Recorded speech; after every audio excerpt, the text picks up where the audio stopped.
Today, my name is Marisha Okosua, and this is a presentation on the cash. So let us get into it. Now, cash. So before we begin, these notes or PowerPoints have been explained in detail, so like they are self-explanatory, very easy to understand and read. So caching is a system design concept that involves storing frequently accessed data in a location that is easily and quickly accessible. The purpose of caching is to improve the performance and efficiency of a system by reducing the amount of time it takes to access frequently accessed data. Or caching refers to as a memory cache. It's a technique that allows computer applications to temporarily store data in a computer's memory for quick retrieval. The temporary storage area for this data is known as a cache. So that is like the area for which the data, the the the area for which the data is stored is the cache. So caching frequently access data makes applications more efficient. Memory retrieval is much faster than accessing solid state drives, SSDs, hard disk drive, HDD. So as it already explains, caching just saves already tapped into data so that it can be very easy for reaccessibility.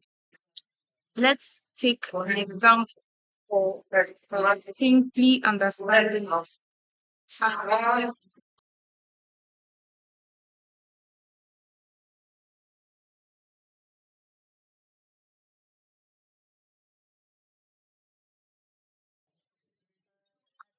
typical example like a library.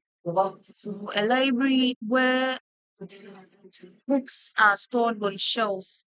So retrieving a book from a shelf takes time. That's it. Taking a book from each shelf every time. It's really time consuming. So the librarian decides to keep a small table near the entrance. That is when you go to a library, there are books over there. This table is a cache. It's a cache where the librarian places the popular books in the recently books swap on the table for easy accessibility. That's okay. So there is easy accessibility is before then we will move to this. The same time, the same things happen in the system. So a system accessing data from primary memory, that is the RAM, is faster than accessing data from the secondary disk. So caching acts as a local store for the data and retrieving the data from its local or temporary stage storage is easier and faster than retrieving it from the database. Consider it as a short-term memory that has limited space but is faster and contains the most recently accessed items. So caching is literally like everywhere and also in systems. And then we would move on to a diagram definition of what means. Yes. Okay, so this is a simple diagram to the explanation of what I was talking about. So let's take with caching. Let's say these are the books arranged in a way from 1 to 8, and a student wants to read book 4.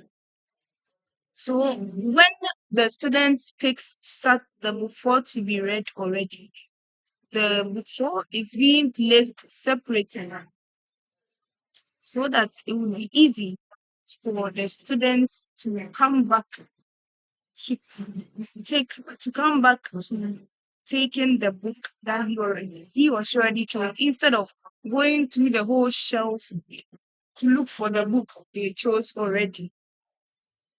As you can see, copy of the book recently read that is stored in the cache. So this is the cache memory stored inside the cache. So this is the original order of the book that is remain unaltered. It hasn't been touched. So the student will directly take book 4 from the cache memory this time, that which, as I said over here. so that it will be very easy for the students to take it. But without caching, as the books are arranged, the students who wants to read book four would have to go through the same process again. That is taking each book out just to get the book which is supposed to be read, instead of it to be stored separately so that it will be easy. Now, this that you are seeing here is an application server cache. So the application cache is kind of a type, is a kind of cache. So this diagram over here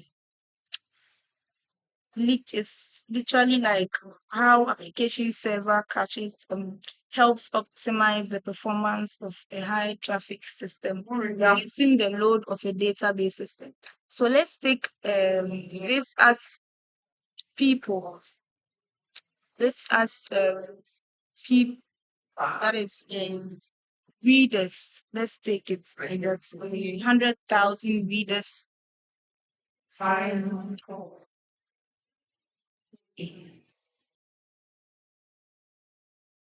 Talk about the 100,000 read requests.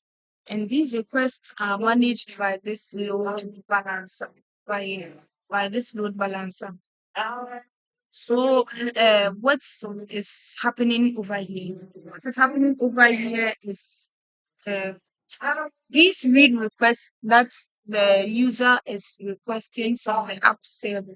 That is the repeated request, which tells them the request that the user is actually making has already been. The user has already requested that and is repeating the request that has already been made. So the app server will take the request the user has given from the cache since it has already been saved there and then return it to the user just like this. But coming here, this there's a reader which has a who has a new request. So when this request is new, it has not been stored as in the cache or there's no cache memory of it. So the app server will have to go to the database system in order to take this request, the thing the reader needs, and then come and store it into the cache and return it from the database system. So this would make it, after this is done, it would be very easy for the reader to come back to taking what he or she wanted instead of the app going to the database system and then trying to find it out. So this is basically what's happening. Just so then we move on to the importance of caching. So as you can see here, the caching by storing the data in the memory or a faster storage layer can serve requests significantly faster than if you had the kind of a database or to read the network, or like how we said, instead of going to the whole database before we can get the request being made, it is very easy to go to the cache directly just to get it out.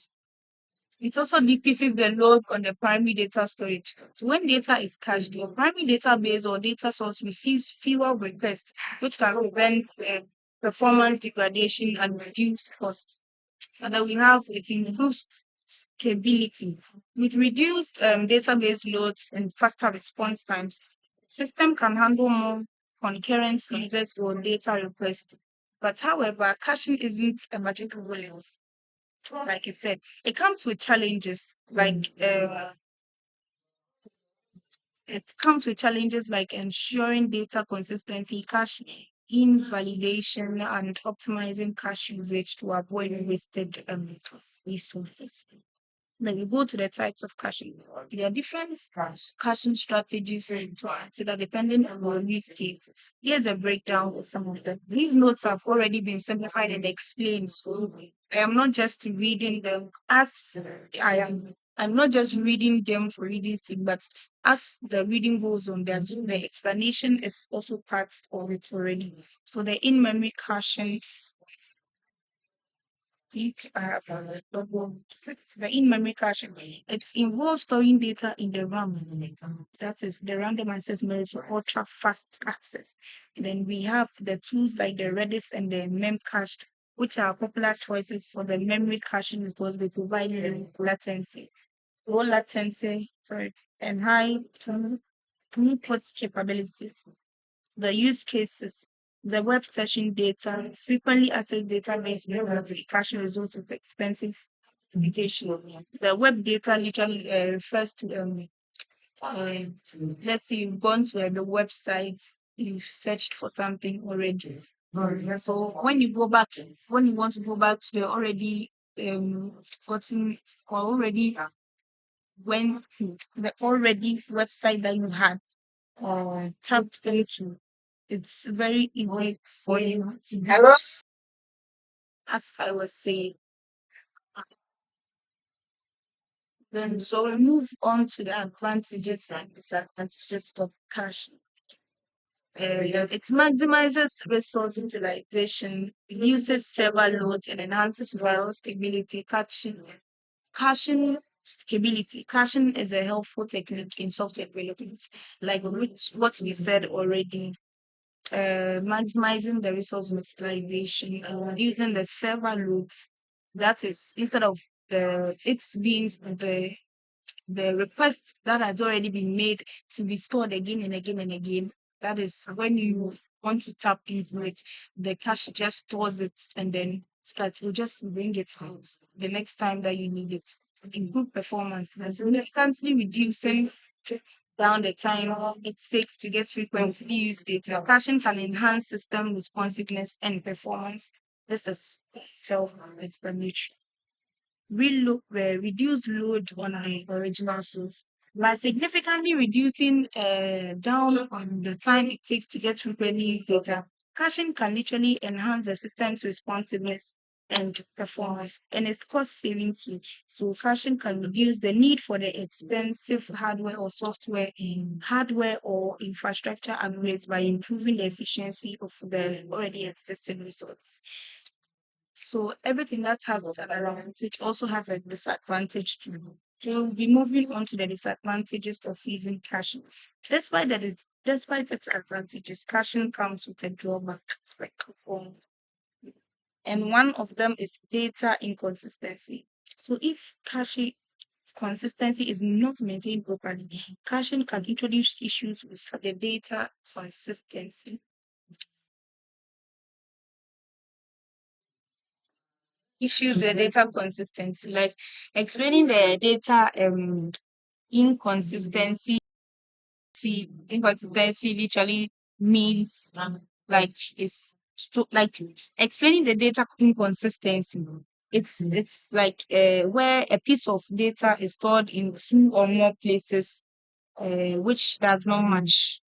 So like where data that is the way that you have done the request being made or the cache has smooth, like I was saying, the cache literally still holds when the cache holds outdated data, which the outdated data whilst the database has been updated. So when you do not update your cache, it's literally when you do not update your cache, it can cause data inconsistency.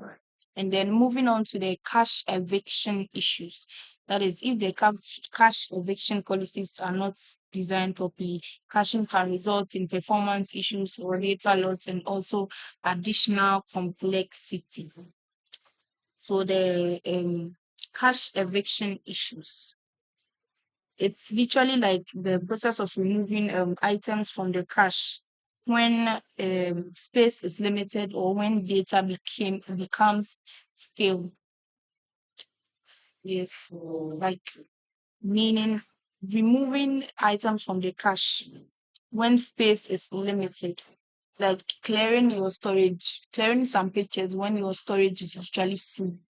And that is it. So if the cache eviction policies are not designed properly, caching it can result in the performance issues or data loss and also additional complexity. Now we are moving on to the caching techniques. Okay. So I said caching techniques. So the caching techniques are literally the method used to improve the system's performance by storing frequently accessed data in faster storage locations. So here are the main cache techniques. We have the write to cache, write back cache, and write and read cache. So explaining the write to cache is literally means when data is written to both cache and the main memory simultaneously. That is so it's like explaining it. I would say use an example like when you make a request, the system writes down your data to the cache, and then immediately it writes the same data to the database or the memory, and then reads the requests are served directly from the cache. Like they store it's stored in the memory and also the cache at the same time. And then we'll be moving on to the write back cache. The write back cache is when data is written only to cache initially, and then modified data is written to the main memory only when the cache line is replaced. So this is like when the write to cache line, the data is written to it's written to the main cache and then immediately written it again to the memory. But for the write back cache, it is first written to the cache and then modified and then stored or written to the main memory when the cache line is actually placed. So this is helps because it is faster and it is faster. Yes, it's faster also because of the application that has been used. And also it is more complex to implement. And comparing it to the right to cache literally ensures the data's consistency, but it's literally slower. So the write back cache is more faster since it stores to the memory, the main cache before the memory, but the write back cache stored to the main cache and also to the main memory immediately, or like within the same period. And then we go to the write around cache. The writes around cache is when the requester has made bypasses the cache and goes directly to the main memory. That is it goes directly to the main memory. So then the cache is then later updated only when the data is later read. So using another example for the write around cache, when you make a request to write or when you make a request, it goes directly to the memory and it's normally not updated. But it's not updated because it's okay. It goes to the main memory before it goes to the main cache. That's what it's meant to. Um, yes, it's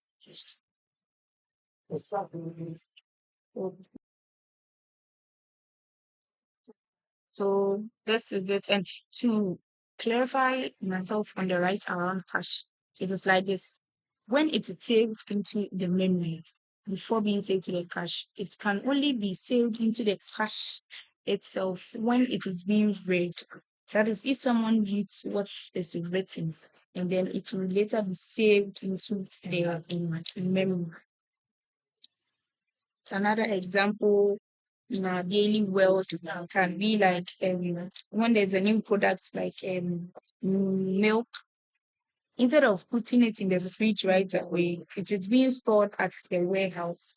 So when, let's say, someone wants to buy milk, and then we go, once someone wants to buy milk, the milk is not in the fridge at the moment, it's at the warehouse. So after the person requests it, the milk will be taken from the warehouse into the fridge. Or the yes. So after this is done, instead of going back to the whole warehouse before it's being taken back to the fridge, you can go to the fridge directly and then you go and take the. That's how this one too. It stores into the main memory before the cache, and then later goes to the cache directly to be stored. So yes, this would be the end of caching explanations which I have, or which is being moved to me. Thank you so much for listening. And is the notes are very well simplified, well explained. So reading them will literally give you the knowledge that you will be needing. Very, very simple. Thank you very much. See you another time. Bye.